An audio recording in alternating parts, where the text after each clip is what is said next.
Your daily headlines powered by AI and reviewed by people you can trust. This is Neural Newscast. Neural Newscast Global. I'm Andrew Lindbeck.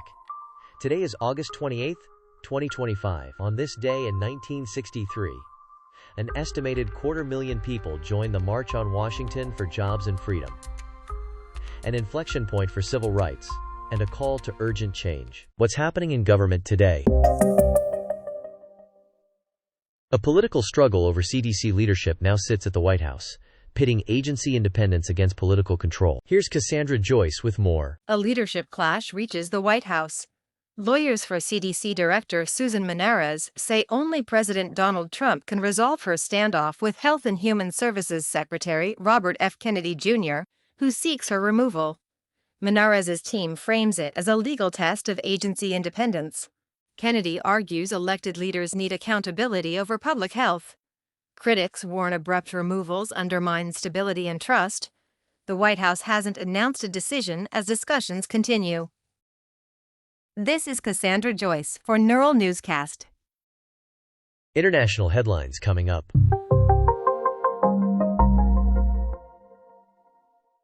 Britain, France, and Germany have activated a UN mechanism to reimpose sanctions on Iran over nuclear concerns. Here's Monica Kellen with more. Britain, France, and Germany moved to reimpose United Nations sanctions on Iran, triggering a 30-day process. The European powers say Iran's nuclear program threatens international peace and security. The step uses the UN's snapback mechanism tied to the 2015 nuclear deal. If no Security Council resolution stops it within 30 days, sanctions automatically return. That could revive arms embargoes, travel bans, and asset freezes, and pressure Iran over enrichment and inspections. A European diplomat says the goal is to restore compliance and deter further escalation. A heavy Russian strike on Kyiv has left at least 18 dead and dozens wounded, damaging several European diplomatic facilities. Here's Daniel Grove with more. A major Russian airstrike hits central Kyiv early Thursday, killing at least 18 people and wounding 48. Explosions strike near the city center, a rare occurrence in recent months. Local authorities report damaged residential buildings, offices, and several European diplomatic facilities. Emergency teams evacuate survivors and battle fires through the morning. Ukraine's Air Force says it intercepts multiple missiles and drones, but debris falls in populated areas. The attack follows weeks of intensified bombardment across Ukraine as Kyiv reinforces shelters and critical infrastructure. Israel is increasingly blocking foreign doctors who want to volunteer in Gaza, deepening staffing gaps for critical care as the war grinds on. Here's Laura Navarro with more. Israel sharply increases denials for foreign doctors seeking to volunteer in Gaza. The World Health Organization reports denial rates up roughly 50% since March. All international medical staff must receive Israeli approval before entry. Aid groups say delays leave trauma wards understaffed and surgeries postponed.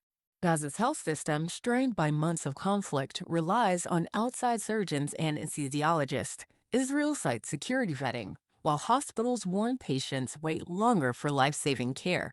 Who urges predictable, timely approvals to meet urgent health needs.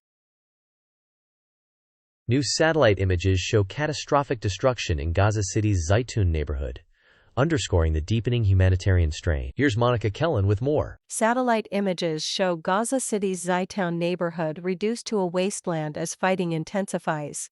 Blocks of homes and shops lie flattened, with streets choked by rubble and cratered intersections. Residents report few intact buildings and limited access to water, electricity, and medical care.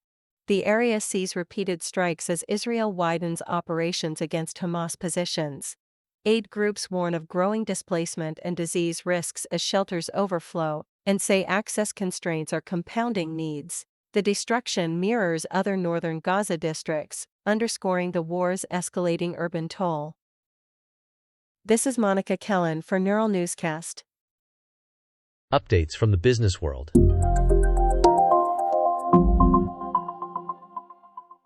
A narrow union lead at a Ford battery plant could shape the future of EV production and labor conditions. Here's Ethan Wells with more. The United Auto Workers holds a narrow lead in a union vote at a Ford SK on battery plant, but the result remains unsettled due to challenged ballots. The tally shows a slim majority for the UAW, with final certification pending review.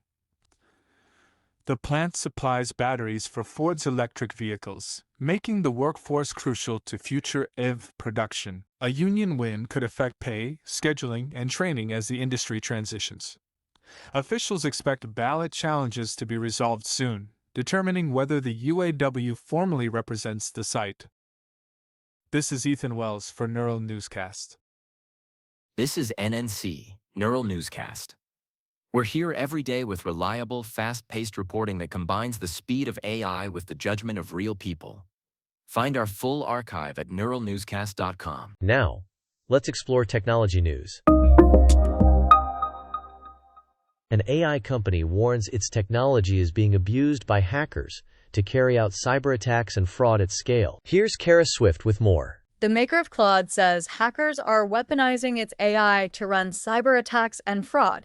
The company reports misuse across phishing, malware assistance, and social engineering, attempts to generate code snippets, spoof identities, and automate scams at scale. Engineers add guardrails and detection tools to block harmful prompts and share threat patterns with security partners. The warning underscores a larger shift. Powerful AI lowers barriers for criminals while defenders race to harden systems and user protections. General Motors is adding charging adapters to help drivers navigate competing EV plug standards during the transition. Here's Benjamin Carter with more. General Motors adds 3 new EV charging adapters to bridge today's plug confusion. GM adopted Tesla's North American charging standard in 2023, but many cars still use CCS ports. These adapters let GM drivers charge at home and on public networks during the transition. Most automakers plan NACS ports in future models, yet rollout lags. Adapters keep drivers connected to Tesla superchargers and legacy CCS stations, reducing dead ends and smoothing the path to one standard. This is Benjamin Carter for Neural Newscast. A look at research and innovation. Researchers used AI to analyze 5 decades of rice experiments to find drivers of sustainable yields. Here's Nathaniel Cohen with more. AI pinpoints the drivers of sustainable rice yields after 50 years of nonstop triple cropping. An international team analyzes the world's longest-running rice experiment, using machine learning to separate climate, soil, and management effects. The models highlight balanced nitrogen, precise water control, and residue retention as top factors. Results suggest farms can maintain high yields while cutting fertilizer use and emissions. One researcher calls the approach a roadmap for resilient rice worldwide. This is Nathaniel Cohen for Neural Newscast. From the Environment Desk, here's what's new. Spain and Portugal are enduring their worst wildfire season on record, as flames scorch vast areas of southern Europe. Here's Samuel Green with more. Spain and Portugal face their worst wildfire season on record, driving a grim year for the EU. Flames scorch hundreds of thousands of hectares across southern Europe, fueled by extreme heat and drought. Researchers link the surge to climate change, which makes hot, dry conditions far more likely. Firefighters battle blazes from Andalusia to central Portugal, while evacuations disrupt towns and tourism. EU civil protection teams deploy extra aircraft and crews. Officials warn that longer fire seasons now strain budgets, forests, and public health. Chemical manufacturers are lobbying MPs to oppose a broad ban on PFAS, raising debates about health and regulation. Here's Stephen Summers with more. Chemical companies lobby UK MPs to avoid an EU-style ban on PFAS, the so-called forever chemicals. PFAS include roughly 10,000 compounds used in products from cosmetics to firefighting foams. Scientists link some to cancers and other serious illnesses. Industry argues broad restrictions would be costly and unnecessary, a claim researchers dispute. Lawmakers weigh whether to restrict entire chemical groups or regulate case by case. Public health advocates urge a precautionary approach, warning PFAS persist in water, soil, and human blood for decades. This is Stephen Summers for Neural Newscast. Now, let's get the top breaking story.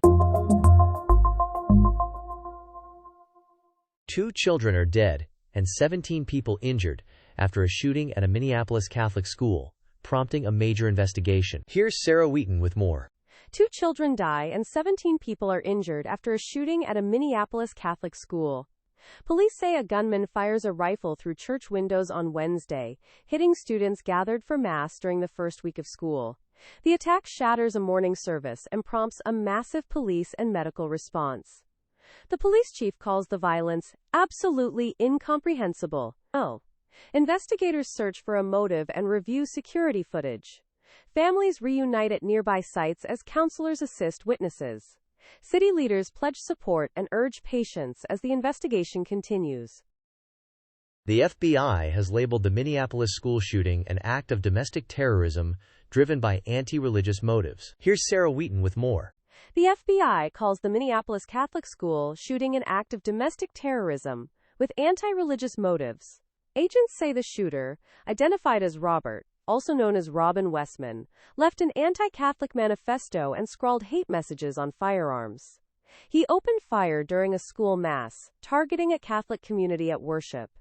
Investigators recover the writings and examine his planning and weapons. FBI Director Christopher Wray condemns the attack as barbaric. Authorities are assessing federal hate crime charges and security risks to houses of worship. The school remains closed as families seek answers. This is Sarah Wheaton for Neural Newscast. Updates on climate and conservation. Scientists warn the Atlantic meridional overturning circulation faces a much higher risk of collapse than previously thought. Here's Samuel Green with more. A new study finds the Atlantic meridional overturning circulation is no longer a low-risk collapse. The AMOC drives warm tropical water north, then sends cool deep water south, and is at its weakest in 1,600 years.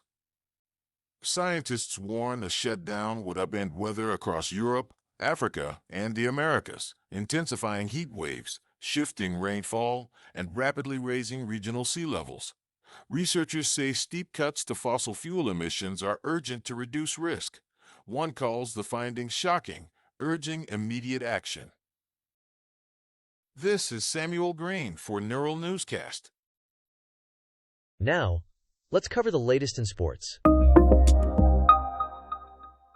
Grimsby Town's cup upset of Manchester United has turned their seaside town into a celebration of community pride. Here's Thomas Golding with more. Grimsby Town stuns Manchester United with a dramatic cup upset, sending the Lincolnshire town into celebration. Fans fill Freeman Street the next morning, savoring a rare historic win for the lower league Mariners. Local pubs report packed rooms, late songs, and flags everywhere. Supporters say the victory lifts a community that rallies behind its club.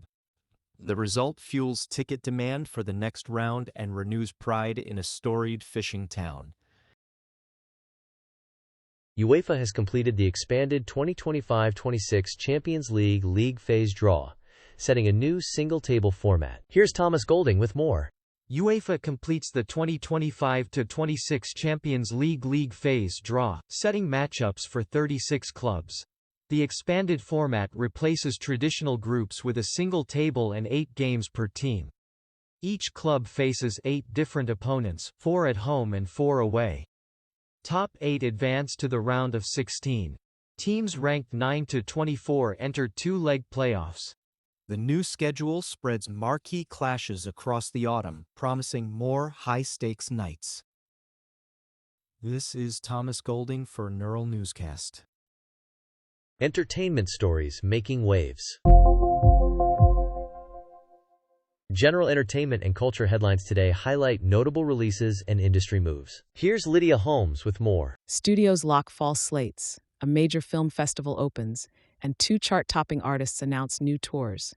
Headlines shaping this week in entertainment. This is Lydia Holmes for Neural Newscast. Finally, before we sign off, That wraps our roundup of today's top stories and developments from around the world. Thanks for tuning in to Neural Newscast. For full stories and breaking updates, visit neuralnewscast.com and follow us on your favorite podcast platform. I'm Andrew Lindbeck. Until next time. You have been listening to NNC. Visit nnewscast.com for more episodes and deep dives. At Neural Newscast, we mix real voices with AI-generated ones to bring you fast, high-quality news. Every story is created with AI but reviewed by humans to keep things accurate and fair.